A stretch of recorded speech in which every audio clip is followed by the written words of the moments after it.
1920s, Newt Rockne asked his football team to win one for the Gipper. Philly high school basketball star Bo Kimball shot free throws left-handed to honor his friend Hank Gathers. And the Eagles tried to bring one home for Jerome. Well, this year, another team is trying to triumph over tragedy. Amy Fadul has their story. On trails like these, Charles Torpy taught his runners to cherish every second. Little did he know, the final seconds of his life were ticking away.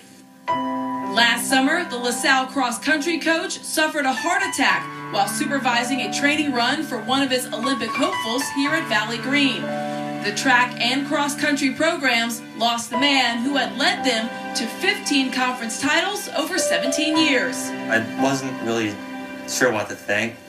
I was in shock. He had so much energy and so much passion for what he was doing. He was the type of guy that you can tell anything to and just he twist it, make it funny. He was just, he was a fun-loving guy. He really got to know his athletes, and that was something very unique about him, that he could look at you and he could know, he could read you.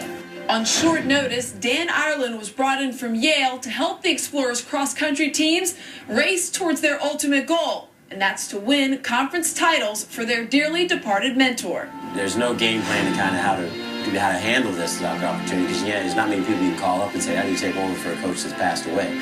So that part was kind of a learning experience on the fly. It was hard for, I think, both sides, hard for us to let go a little bit and have to put our trust into someone new. Some days it was hard to put one foot in front of the other. It was very hard to just go out on runs and think, because you would always get back and see Torp in the office just making jokes and stuff like that. So when you realized that you were running and you weren't going to come back to Torp, and it was really depressing. He wouldn't want you walking around crying all day and complaining about what are we going to do.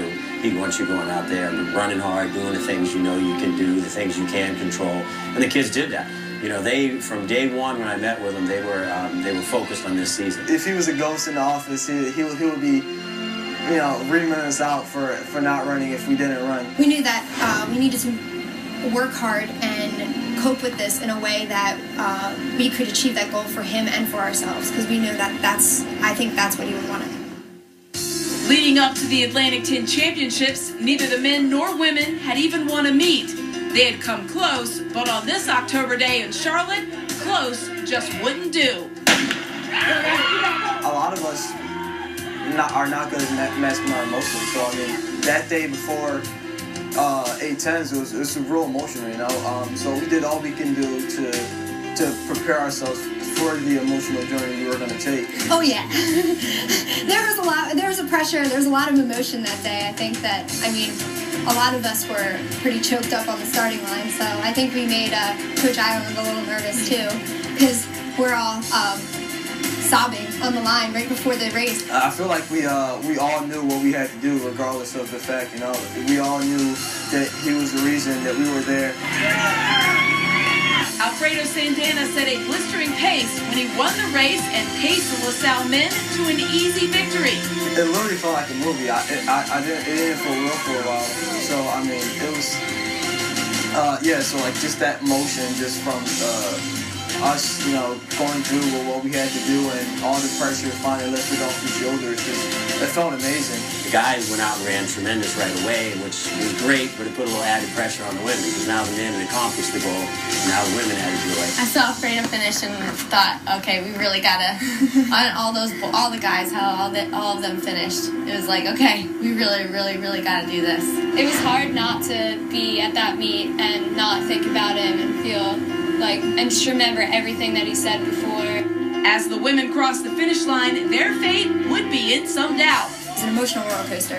First we thought we didn't win, and then all of a sudden we won, and it was so many emotions, and I was happy, I was very happy, but I don't think it really hit me. I came back and I was like, we're champions, wow.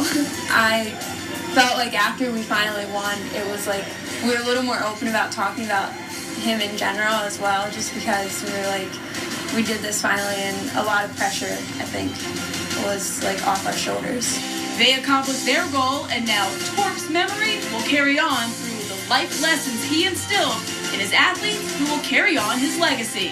I feel like when I'm done running, I want to be a coach, kind of have that tough coach mentality, and that's something big I took from Coach Torpy. I feel like after being around him for 3 years, I know exactly what type of person I want to be. Sometimes I feel like he's still around, and he's still, I feel him. I feel him in races, and I think that, like, he's still up there coaching us.